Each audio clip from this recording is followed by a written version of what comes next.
Electric field के इस lecture में बेटा हम लोग डिस्कस करेंगे electric lines of force. Actually देखिएगा, एक चार्ज अपने चारों ओर इलेक्ट्रिक फील्ड क्रिएट करता है, लेकिन हमें इलेक्ट्रिक फील्ड दिखता तो है नहीं।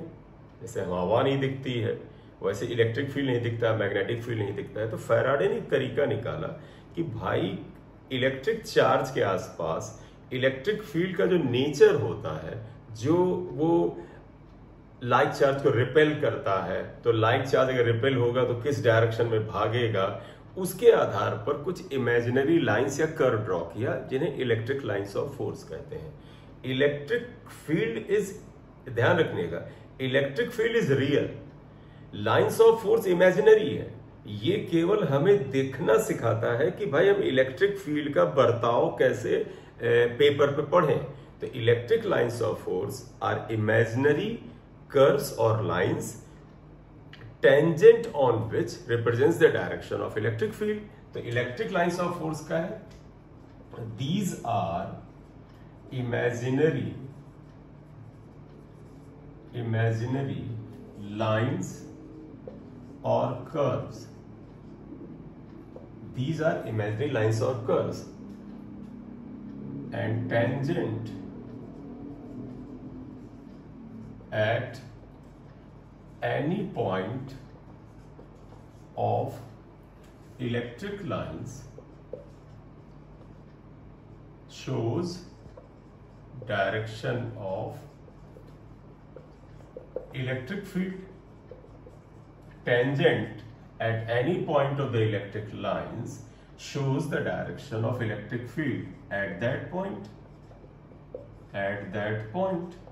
जैसे मान लीजिए एक इलेक्ट्रिक लाइन ऑफ फोर्स है, ये जा रही है, मैंने इस पॉइंट पे टच करते हुए लाइन खींच दी, ये टेंजेंट जो होगा ये इस पॉइंट पी पर इलेक्ट्रिक फील्ड को बताएगा।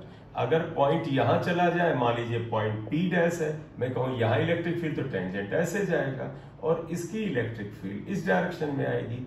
ये वेक्टर क्वांटिटी है, वो तो हम पिछले लेक्चर में पढ़ ही चुके हैं। तो जो electric lines of force imaginary line या कर्व है, अगर इसके किसी पॉइंट पर टेंजेंट डालें तो उस पॉइंट पर जो टेंजेंट होता है वो उसकी डायरेक्शन को या इलेक्ट्रिक फील्ड की डायरेक्शन को रिप्रेजेंट करता है। इंपॉर्टेंट बात ये आती है कि प्रॉपर्टीज क्या है, और इनमें से कई प्रॉपर्टीज बड़ी इंपॉर्टेंट है। Properties of lines of force या इलेक्ट्रिक लाइंस ऑफ फोर्स। तो फर्स्ट प्रॉपर्टी, तो आप ध्यान रखिएगा, ये electric lines of force imaginary smooth continuous curves होते हैं, कम से कम वैक्यूम में।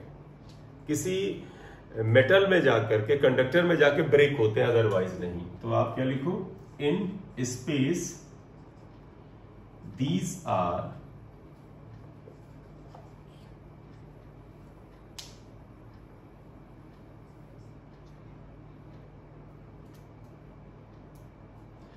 ठीक है, in space these lines, these are continuous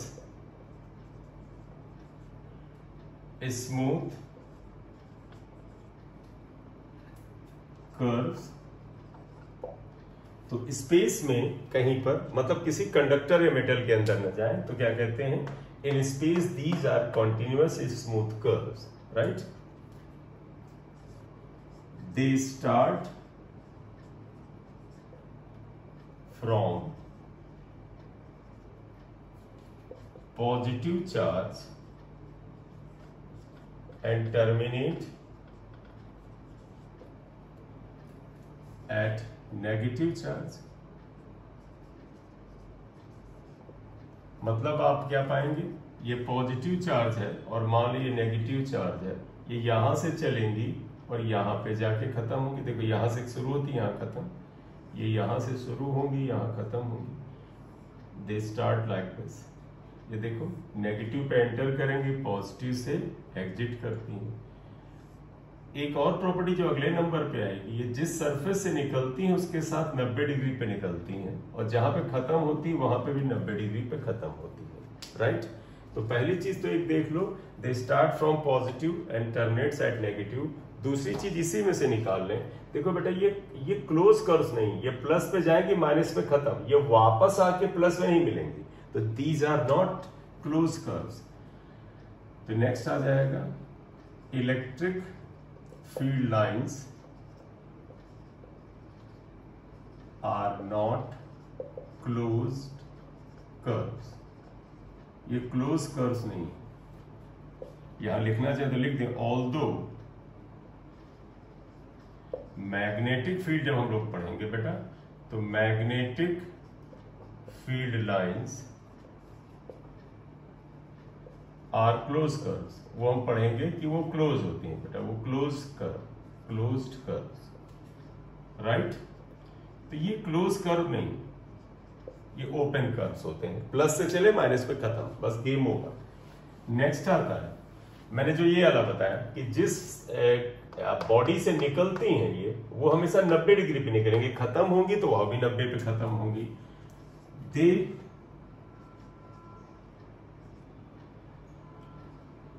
are emitted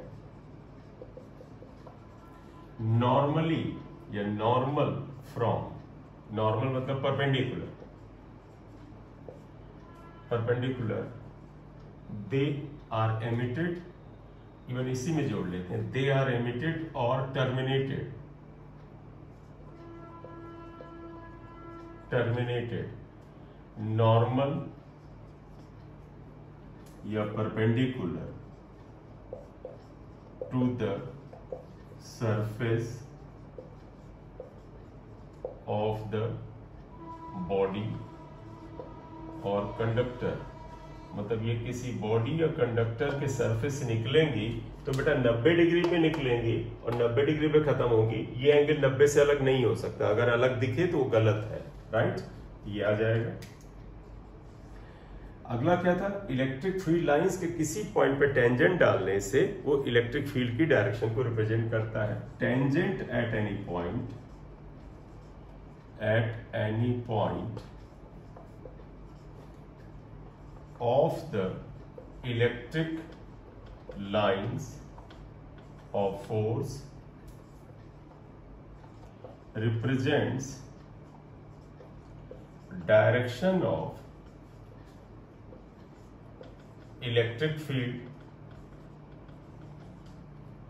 at that point, तो किसी पॉइंट पे अगर आप टेंजेंट डाल देते हैं बेटा तो उस जगह पे डायरेक्शन बताता है। जैसे इसका डायग्राम अगर हम बनाएं, जो ऑलरेडी हम बना चुके हैं, लेकिन जब पॉइंट आया तो एक बार फिर बना लेते हैं, इसमें कोई प्रॉब्लम नहीं है।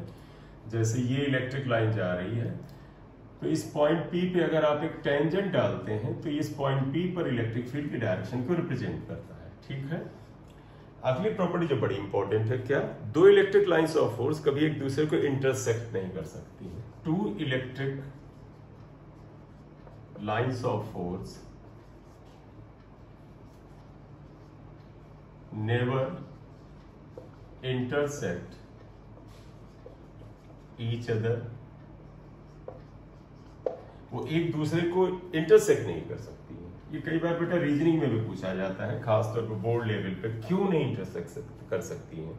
क्योंकि अगर आप देखिएगा, यहाँ पर हम लिख देंगे कि अगर ये फील्ड लाइंस दो इंटरसेक्ट करते हैं, मान लीजिए पहली इलेक्ट्रिक फील्ड लाइन है, ये दूसरी इलेक्ट्रिक फील्ड लाइन, अगर इन्होंने इंटरसेक्ट किया तो हम रूल जानते हैं बेटा क्या, कि उसके ऊपर जो टेंजेंट ड्रॉ करते हैं वो इलेक्ट्रिक फील्ड बताता है। तो इस पॉइंट पे अगर इंटरसेक्ट किया तो देखो इस वाली लाइन पे टेंजेंट ये आएगा और इस वाली लाइन पे टेंजेंट ये आएगा, तो इसी पॉइंट पी पे दो इलेक्ट्रिक फील्ड की डायरेक्शन आ गई। जबकि एक ही पॉइंट पर इलेक्ट्रिक फील्ड सिर्फ एक ही तरफ हो सकती है, वो बहुत सी इलेक्ट्रिक फील्ड एक जगह हो लेकिन उनका रिजल्टेंट तो एक ही तरफ आएगा। तो अगर तो ये नहीं कर सकते, बाप को रीजन क्या है, तो वही रीजन क्या हुआ, if they do so then at the point of intersection two tangents will be drawn which shows the two direction of electric field at a particular point, which is impossible, वो नहीं हो सकता है। if they do so then at the point of intersection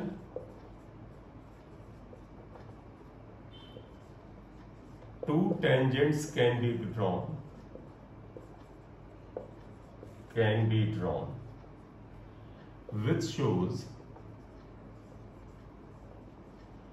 two directions of electric field of electric field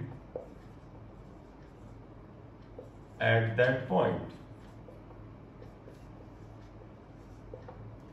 which shows two directions of electric field, दो direction at that point, which is not possible. क्यों not possible? क्योंकि conceptually एक point पर resultant field एक ही तरफ होता है, not possible. एक पॉइंट पर दो इलेक्ट्रिक फील्ड नहीं हो सकता। तो कभी पूछा जाए कि भैया दो इलेक्ट्रिक लाइंस ऑफ फोर्स क्यों एक दूसरे को इंटरसेक्ट नहीं करती, तो आप कहोगे अगर इंटरसेक्ट करेंगी तो इंटरसेक्शन के पॉइंट पर अगर हम टेंजेंट ड्रॉ करें, क्योंकि टेंजेंट ड्रॉ करने का मतलब हम उसकी डायरेक्शन ऑफ इलेक्ट्रिक फील्ड बताना चाहते हैं। टेंजेंट दो होंगे, दो डायरेक्शन ऑफ इलेक्ट्रिक फील्ड को रिप्रेजेंट करेगा, जबकि रिजल्टेंट इलेक्ट्रिक फील्ड किसी एक जगह पर एक ही होता है, तो ये इम्पॉसिबल है। तो दो इलेक्ट्रिक लाइंस कभी भी एक दूसरे को इंटरसेक्ट नहीं कर सकती हैं, ये आ जाएगा। Electric lines of force conductor से नहीं पास होती। तो अगला ध्यान रखिएगा, जो भी प्रॉपर्टी नंबर है, electric lines of force do not pass through a conductor, through a conductor. एक कंडक्टर से नहीं जा पाए। मतलब अगर मान लीजिए एक कंडक्टर ये रखा, मान लीजिए ये कंडक्टर है, मैंने कर दिया, तो इस जगह पर पहले मान लो कंडक्टर नहीं था, मान लीजिए इलेक्ट्रिक लाइंस ऐसे थी, आपने कहा सर ये इस तरह से इलेक्ट्रिक लाइंस जा रही, क्यों नहीं हो सकती हैं, इसकी चर्चा हम लोग वहां पर कर लेंगे जहां पर हम लोग पढ़ते हैं कैपेसिटर, वहां पे आएंगे तब बात करेंगे। देखो ये इस जगह इलेक्ट्रिक लाइंस थी, लेकिन अगर आप यहां पर एक कंडक्टर रख दें, आपने आकर के यहां एक कंडक्टर रख दिया, ये कंडक्टर रखा, तो जानते क्या होगा, ये इलेक्ट्रिक लाइन जो अंदर जा रही थी ये खत्म हो, क्यों होगी वहीं पे बताएंगे। बेटा पोलराइजेशन होता है, इंडक्शन होता है, वो हम बताएंगे। तो देखो इलेक्ट्रिक फील्ड यहां थी इलेक्ट्रिक लाइंस, अब देखो इसके अंदर इलेक्ट्रिक फील्ड जीरो हो गया, तो इसका तो इलेक्ट्रिक लाइंस, याद करो हमें जब डायग्राम बनाया शुरू में यहाँ इलेक्ट्रिक लाइंस थी, जैसे ही कंडक्टर रखा इस जगह पे इलेक्ट्रिक लाइंस खत्म हो जाएंगी। हाँ, सरफेस से 90 डिग्री पे बाहर मिलेंगी, यहाँ पे आएंगी। ये कंडक्टर इलेक्ट्रिक लाइंस को अपने के अंदर रोकेगा। कई बार बच्चों को लगता है कि सर आगे आपने बनाया कि ये इलेक्ट्रिक लाइंस थी, तो अगर हमने कंडक्टर रख दिया तो इलेक्ट्रिक लाइन को रोक देगा, अब आगे जाएंगी नहीं, इसके अंदर नहीं होगी, आगे तो जाएंगी। क्यों जाएंगी, कैपेसिटर पर बात करेंगे वहीं पर है। तो किसी कंडक्टर से इलेक्ट्रिक लाइंस नहीं जा सकती हैं, इंडक्शन की वजह से बात करेंगे। नेक्स्ट अगर हम बात करें अगली बात, देखो बेटा अगर कहीं पर बहुत सी इलेक्ट्रिक लाइंस ऑफ फोर्स हैं, तो the space where electric lines are closer electric field is stronger. ठीक है, space where electric lines are closer electric field is stronger and vice versa, इसका उल्टा भी हो जाएगा। राइट, जैसे ये ध्यान दीजिएगा, ये इलेक्ट्रिक फील्ड ऐसे है, ये इलेक्ट्रिक फील्ड ऐसे है, ये ऐसे है। आप देखें बेटा यहाँ इलेक्ट्रिक लाइन दूर दूर है, यहाँ पे इलेक्ट्रिक लाइन पास है, तो ऑब्वियसली बात इस पॉइंट ए को ले लें, इस पॉइंट को बी ले लें। अगर हम यहाँ स्पेशली बनाए, देखो ये वाला गैप ज्यादा है, ये गैप कम है, इस पॉइंट को सी ले लें। यहाँ ये क्लोज है, यहाँ इलेक्ट्रिक फील्ड स्ट्रॉन्ग होगा, यानी इलेक्ट्रिक फील्ड एट ए ज्यादा होगा। देखो इसकी तुलना में दूरी ज्यादा है, तो it is greater than electric field at C. ये दूरी सबसे ज्यादा है, विच इज ऑब्वियसली बात है सबसे छोटा होगा। तो जहां पर electric lines close electric field strong, जहां रेरिफाइड वहां कमजोर होता है, ये आ जाता है। राइट,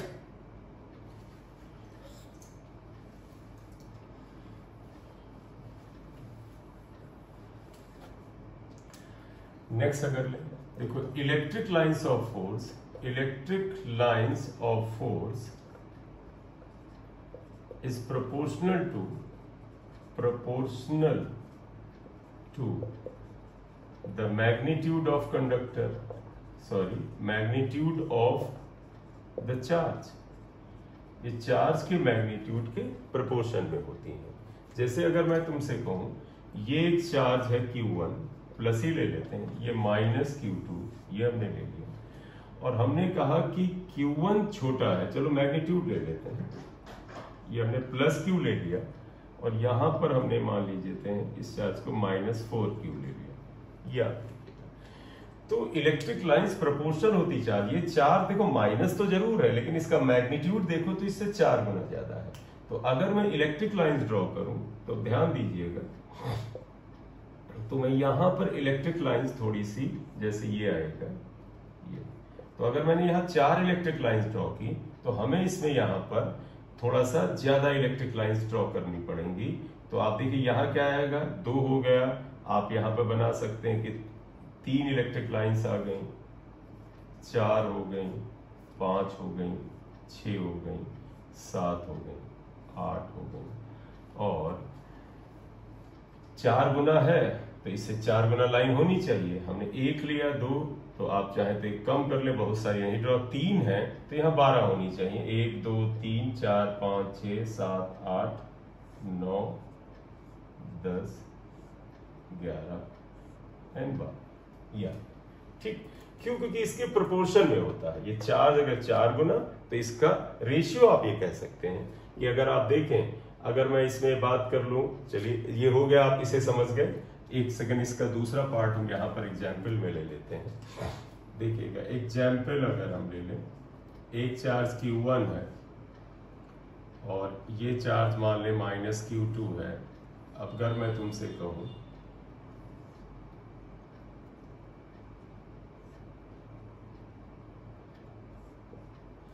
अब मैंने यहां पर क्या किया, कुछ ज्यादा लाइंस दिखा दी।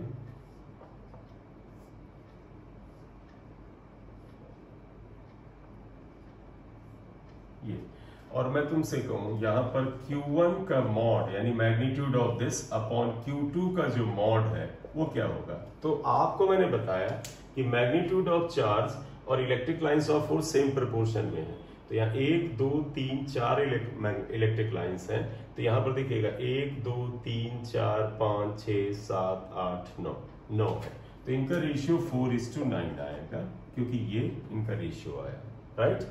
तो अब आप क्या कह सकते हैं, इसका मतलब जो Q2 है वो Q1 से इतना स्ट्रॉन्ग है, ये आता है। तो magnitude of charge is proportional to the electric lines of force, उसके इक्वल नहीं, प्रोपोर्शन में होता है, राइट। नेक्स्ट अगर हम वहां पर आते हैं इलेक्ट्रिक लाइंस ऑफ फोर्स के लिए, अगर आप बात करें कि किसी जगह पर electric lines of force strong है तो इलेक्ट्रिक फील्ड स्ट्रॉन्गर है, ये हमने बता ही दिया। यहाँ पर ये आएगा। अब आया uniform electric lines of force क्या होता है। यूनिफॉर्म इलेक्ट्रिक फील्ड कैसे शो करेंगे, तो तुम्हें पता है यूनिफॉर्म इलेक्ट्रिक फील्ड में क्या होता है, इलेक्ट्रिक लाइंस पैरेलल और इक्विडिस्टेंस होती है। देखो बेटा, ये पैरेलल एंड इक्विडिस्टेंस, इनके बीच का गैप सेम होना बड़ा जरूरी है। तो अगर equidistance parallel and equidistance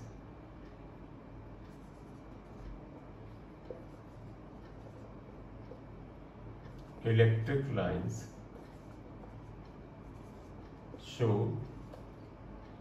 uniform electric field, uniform electric field इसको शो करते हैं, राइट। अब अगर एक आपको लगे कि सर पैरेलल इक्विडिस्टेंस कर्ड तो होती हैं बेटा, कर्ड भी हो सकती हैं, लेकिन वो नहीं करेंगे। आप जरा ध्यान दीजिएगा, कर्ड लाइंस हैं ये। तुम कहोगे सर ये पैरेलल भी दिख रही है, इक्विडिस्टेंस भी दिख रही है, कर्ड है। अगर नहीं है तो समझना मैं बोल रहा हूं तो हम लोग इक्विडिस्टेंस लेकर चल रहे हैं। देखो ये पैरेलल और इक्विडिस्टेंस लेकिन कर्ड है, ये बेटा यूनिफॉर्म को नहीं शो करेंगे। क्यों? क्योंकि इलेक्ट्रिक फील्ड वेक्टर क्वांटिटी है बेटा। ध्यान रखना, जब किसी भी क्वांटिटी के इक्वालिटी की बात हो तो उसमें ये जरूर चेक करना कि वो स्केलर है या वेक्टर है। जो क्वांटिटी स्केलर होती है तो उनका अगर ये गैप सेम है और पैरेलल है तो आप कह सकते हो कि यहाँ हर जगह इनका मैग्नीट्यूड सेम है। यहां पर मैग्नीट्यूड तो सेम है, यहां इलेक्ट्रिक फील्ड यहां सब सेम है, लेकिन डायरेक्शन नहीं सेम है, क्योंकि देखो कर्ड है। अगर टेंजेंट डालोगे तो यहाँ इलेक्ट्रिक फील्ड इधर, यहाँ ऊपर, यहाँ इधर आएगा। तो आप ध्यान रखिएगा, पैरेलल ये आया अगला, ये parallel equidistance curved curved lines show non uniform electric field, uniform electric field. क्यों? Since direction changes, direction of E changes, और वेक्टर क्वांटिटी की यूनिफॉर्मिटी के लिए बेटा डायरेक्शन और मैग्नीट्यूड जो होता है वो दोनों सेम होना चाहिए, दोनों का सेम होना जरूरी होता है, राइट? ये तो ये इतनी बात यहां पर आ गई पैरेलल यूनिफॉर्म। तो ये इलेक्ट्रिक लाइंस ऑफ फोर्स की प्रॉपर्टीज आ जाती है, ये आ जाता है। अब थोड़ा सा एक चीज यहां पर और ड्रॉ करते हैं, वो क्या है? Electric lines of force due to charge. तो electric lines of force, electric lines of force, तो हम यहां पर एक बार सुनिएगा, due to charge, due to charges. अब हम कितने चार्ज लेंगे हम तय करते हैं। पहला, due to isolated positive charge, isolated positive charge. बेटा आप समझिएगा, आइसोलेटेड पॉजिटिव चार्ज का मतलब हुआ कि एक सिर्फ प्लस चार्ज है और उसके आसपास दूसरा चार्ज नहीं है। बेटा ध्यान रखना, अगर आप ये ले तो ये आया, तुम कहोगे ये प्लस क्यू चार्ज है, ये आइसोलेटेड यानी इसके आसपास कोई दूसरा चार्ज नहीं, तो इलेक्ट्रिक लाइंस 90 डिग्री पे निकालो। पॉजिटिव चार्ज से इलेक्ट्रिक लाइंस अवे जाती है, या 90 डिग्री पे जाएंगी, जितनी भी निकालना चाहे आप बता दें, क्योंकि हमने मैग्नीट्यूड तो बताया नहीं है क्या है। और ये बेटा कहां तक जाती है? इन्फिनिटी तक। हम लोग मानते हैं कि इलेक्ट्रिक लाइंस ऑफ फोर्स का या इलेक्ट्रिक फील्ड का इफेक्ट इन्फिनिटी तक होता है, क्योंकि लार्ज रेंज होती है, इनकी रेंज काफी ज्यादा होती है। ठीक है, ये आइसोलेटेड पॉजिटिव चार्ज है। इसी तरह से अगर आपसे अगला बोला जाए due to isolated negative charge, अगर कर ले नेगेटिव चार्ज में बेटा ये चार्ज माइनस आ जाएगा। तो सिर्फ देखो, तो पता है electric lines of force minus charge की तरफ जाती है, बस ये एरो बदल दो बेटा। तुम्हें पता है पॉजिटिव आइसोलेटेड नेगेटिव चार्ज है, तो इसकी इलेक्ट्रिक लाइंस ऑफ फोर्स सिर्फ इसकी तरफ जाएंगे। देखो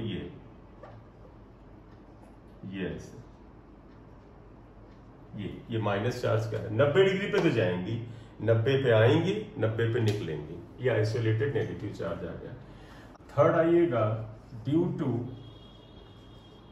N electric dipole. Electric dipole का अगर हम लेके चले, ये देखिएगा, इलेक्ट्रिक डायपोल में ध्यान देना, एक अगर ये प्लस क्यू चार्ज है बेटा, ये माइनस क्यू चार्ज है। यहां पर आप देखो पॉजिटिव से इलेक्ट्रिक लाइंस चली, नेगेटिव पे खत्म हुई, पॉजिटिव से चली, नेगेटिव पे खत्म हुई, पॉजिटिव से चली, नेगेटिव पे खत्म हुई। कुछ ऐसे आप दिखा दीजिए, ये आया। तो आप कह सकते हैं दो इक्वल और opposite charge, equal charge opposite nature के हैं, डायपोल बनाते हैं, राइट? ये आ गया। अब अगर हम इसमें ले लें कि ये दोनों चार्ज जो है अलग अलग मैग्नीट्यूड के हो, तो कोई ऐसा बड़ा फर्क नहीं पड़ेगा, केवल इलेक्ट्रिक लाइंस का नंबर पे फर्क आता है। क्यों? क्योंकि electric lines of force proportional to the magnitude of charge. तो due to an electric dipole आ गया था। नेक्स्ट चौथा चलना चाहेंगे, due to the charge of same nature, due to, देखो बेटा, ड्यू टू लाइक चार्जेस। अगर बेटा आप लाइक चार्जेस का लें, लाइक मतलब बेटा ये प्लस क्यू चार्ज है और ये भी प्लस क्यू चार्ज है, यहां पर आइए, देखो बेटा, दोनों चार्ज जो है वो लाइक नेचर है। आप चाहे माइनस माइनस भी लिख लें, ठीक है। तो अगर बताओ बेटा, इसका इलेक्ट्रिक फील्ड इधर चलेगा और इसका इलेक्ट्रिक फील्ड इधर चलेगा, ये है। अब देखो ये इलेक्ट्रिक फील्ड इधर जा रहा है, ये इधर जा रहा है, तो इसके बीच में अगर मैग्नीट्यूड सेम है तो इसके बीच में एक पॉइंट ऐसा मिलेगा जहां पर दोनों का इलेक्ट्रिक फील्ड एक दूसरे को कैंसिल कर देगा, इसे न्यूट्रल पॉइंट कहते हैं। मतलब ध्यान रखना, इस जगह पर इधर वाले का इलेक्ट्रिक फील्ड अगर इधर है, इस वाले का इलेक्ट्रिक फील्ड इधर है और दोनों का मैग्नीट्यूड सेम है, कैंसिल करेंगे, न्यूट्रल पॉइंट होगा। तो n को हम क्या बोलते हैं? Neutral point. न्यूट्रल पॉइंट की क्या खूबी होती है? आप लिखोगे इस पर E नेट जो होता है, नेट इलेक्ट्रिक फील्ड 0 होता है, दोनों कैंसिल मारते हैं, 0 होता है।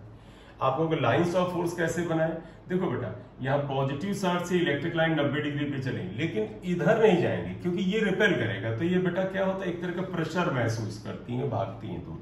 ये भी देखो ये यूं प्रेशर महसूस करेंगे, दूर भागेंगे, क्योंकि ये पॉजिटिव इसको रिपेल करेगा। या ऐसे इसका होगा, ये दूर भागेंगे, ये तो इधर जाती है।